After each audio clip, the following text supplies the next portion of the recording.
Hello, Mac Performance. Welcome to our weekly live.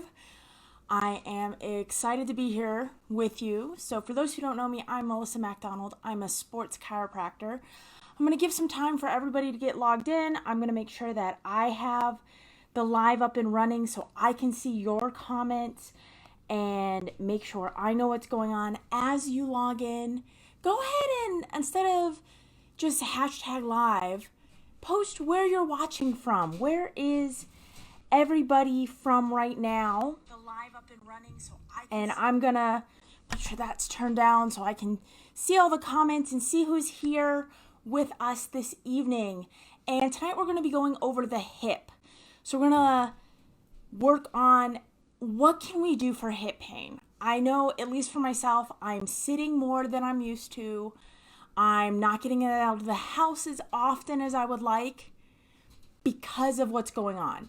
And that lack of movement is really starting to affect the way my hips move, the way I feel, and the way when I work out, how I'm able to actually get something done. So I want to make sure that everybody can hear me and everything's going good. So if you can hear me right now, go ahead, give me a little thumbs up so I know what's going on, and we'll dive right in to our hip. Now, I'm talking about the true, what we would call the femoral acetabular joint, the ball and socket. Now, occasionally I'll have people come in and they'll be like, oh, my hip hurts, and they'll point to back here. And that's really into our sacroiliac joint, our low back. We're talking about this big, meaty muscle here. And that muscle is so impressive for what it can do. I mean, when you think of what it's capable, we are able to stand on 2 feet because that hip and all the muscles surrounding it hold us. That joint, when you look at it, really is quite small, and we are quite, maybe not the daintiest of folk, and we can walk on 2 legs because of how the skeletal and muscle system surround it. So the first big muscle we got to address is the glutes. And when we sit in a chair, our hips have to turn out, and that shortens the glutes. Then when we stand up, our hips have to turn in, our glutes have to engage, and we have to stand up. And as we're sitting for a long time, those muscles can become so short that then when you stand up, they can cramp and they can lock on to the sciatic nerve that runs down the back of the leg, and that can cause pain shooting down the leg that feels like a disc has hit a nerve root or something scary has happened. And really it's just a muscle going, hey, I don't like the fact that we've been sitting all day and now I'm uncomfortable. I'm not happy with that. So we need to kind of figure out ways to move and keep things as safe as possible. And I apologize. I have one of my children with us tonight. He decided to come say hi. So we'll try to keep him out of the way. The other thing that our hips allow is we have our quads and our hamstrings. Quads are on the front part of the thigh.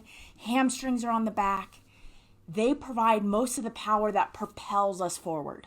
This is our running. This is our skating. This is our ability to hit and lift. These are our muscles that allow us to do anything. And we have to be able to utilize them. And we're not being as active as we should. I post exercises every day. I do my best to do them as well. And some days it doesn't happen. But right now we need to do as much as we possibly can to keep as mobile as possible. And what we're going to do, because I thought last week was kind of fun, getting a little active, let's go through a little mobility phase with the hip, how we can manage and create some movement and some strength, because we are going to hold some of the positions just to kind of open things up and create some stability. Because again, we have our glutes, we have our hamstrings, we have our quads, we have our abductors, which brings our leg out. We have our adductors, which brings our leg in. And they all have to function and function appropriately so we don't have pain and we don't have dysfunction. A lot of research is coming out and talking about arthritis and degeneration. And really, it's showing that even if you have arthritis and degeneration, it doesn't mean you have to have pain. It can just be a sign that you've been living. You've been doing what you need to do. So let's look at that hip and let's go through some movements just to create a simple stretch and strengthen and stability within our hips so that we feel good. So I'm going to get up. If you want to join, go ahead. I'm going to move my mic so you can just hear me a little bit better. And I'm going to step back. And the first thing we're going to do is we're going to step out to the side and we're going to lean in. We're going to keep our torso up, nice and tall. We're going to keep our core braced. We're going to engage our glutes. We're going to keep our knees and toes in line, which I'm realizing I needed to correct a little bit. And then we're just going to hold this pose. We're going to feel a stretch on the inside of this leg. We're going to feel an engagement of this glute. We're going to keep our pelvis as level as possible. And then we're just going to hold and breathe. Because it's important that we are breathing through these activities. Whenever we don't breathe, we stop moving and we perform things in a less ideal phase. Now, we're going to turn our inner foot in and sink forward. This is just going to, again, help open that front side of the hip up.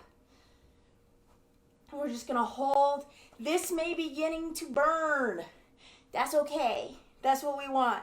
We want that little bit of a burn as we hold. We're then going to turn our hip in. And we're going to lower it to the ground, uncurl our toes, and press forward. Now we're really stretching out that front of that leg. We're still keeping our hips square. There's still headlights pointing forward. We're still keeping everything taut and controlled here so that we're still maintaining activity. So we're really starting to kind of wake up our hips. We're now going to roll our knee in, and we're going to put our hands down and control ourselves as we end up in a pigeon. Now you can do a high pigeon where you keep your body up, or you can go forward and really sink into the stretch. Whatever feels most comfortable for you as you're stretching out your hips. Now that we've held that, really kind of let those glutes relax, let our glutes engage, we're going to roll onto our other side. We're going to flip our legs, and we're going to roll back into pigeon because we got to reverse it and do the other side. And I admit, starting on the ground and going up, so much harder. But that's what makes it fun. That is what makes it fun. So we're sitting in this high pigeon. We're stretching out that glute. We're extending through our hip flexor on the right or left side. We're letting that go straight back. We're then going to plant our foot, stretch forward, stretching that front hip. And this is going to be the fun part. So embrace this, because this is the easy part. Because we're going to uncurl our toes. We're going to stand up. Now that we're up, we're still engaging our hips, keeping everything level, really working on balancing before we turn, and then end in our side open lunge. Knee over toes, nice in line. And we come back to the start. Now, we're going to reverse it going the opposite way. You might be sweating. It's okay. We'll get through this. So we're going to go back into that side lunge on the side we just ended. We're going to hold that. we're going to turn into a forward lunge. You might need something to hold on to. I didn't put something here, but I want it. That's okay. We're then going to lower our knee down, uncurl our toes, keeping our hips square, sink forward, nice stretch into that front of that hip. Turning our knee down, planting our hands, and ending up in pigeon. Again, you can be high pigeon sitting up, you can be low pigeon kneeling down, whatever is most comfortable for you. Go ahead and do that. I just realized I don't know if I can, there they are. Now I'm seeing everybody's comments. Whew, how is everyone? Everybody enjoying this little hip mobility work? Now we're gonna rock back onto our glute, bring our feet forward, swing our leg out, rock up into pigeon on the opposite side. He has to steal the show, doesn't he? Just waltz in, be the jerk face, waltz out. Now we're gonna rock our toes back, get into that high hip stretch, square up our hips, lock in our glutes, nice tall hold, really just creating some mobility, curl our toes under, lift up, hold that lunge, really feel that quad, just kind of start to scream, turn our toes, get into that open lunge, and come back up. Now I don't know about you, but that really helped me feel my hips just open up and just feel activated. Now, there's a bunch of different exercises you can do to engage your hips and get them to move the way you want to. Like when I first sat down to do this video, I couldn't have my right leg in front. I'm just realizing I comfortably just kind of sat like that. I had my left leg because my right leg didn't want to move. So that was kind of a good thing to do. And create that space, create that movement. And that took what? 10 minutes? 10 minutes of time just to kind of create some movement and get our hips feeling a little bit better. Now, I know right now we don't have a gym. You might not have your yoga studio. That's okay. But really engaging and focusing on areas of discomfort, you need to work on both mobility and stability, because our body will create pain when it feels that we're moving too much than what our body can handle. So we need a nice balance of stability and mobility. And when we look at our hips, they can move in huge patterns because of that ball and socket. So to really create the ability to do these movements, we need that stability, which is what that flow can really be nice. You can make that so much harder. Imagine holding each one of those positions for 2 minutes. Just 2 minutes on one side, 2 minutes on the other side. You would be sweating bullets, but your hips would feel really good afterwards. Next day you might be sore. Next day you might be real sore. But by the end, you would be feeling better. Your hips would be feeling better. Now, does anybody have any questions about the hip or any specific issues that they're having? I see we have Tam and Sheena and Taryn and Denise. Hello. Thank you for joining. It's always nice to have you here. I want these Tuesday night lives to be all about you and what you need to feel better. If you're in Minnesota, that's easy. You can always just come see me. If you're not in Minnesota, that's okay. If you're in Michigan, we can talk via the computer on telemedicine. Works out pretty well because I am licensed in Michigan, since that's where my family is from. But really tonight was all about that hip, all about that femoral acetabular joint, that ball and socket. Now, if any of those moves caused pain, if anything you're doing causes pain, stop and assess why. Why is it causing pain? Is it sharp, grabby? Is it achy? Because was that an achy sensation moving through some of those movements for me? Yeah, because I haven't really moved all day.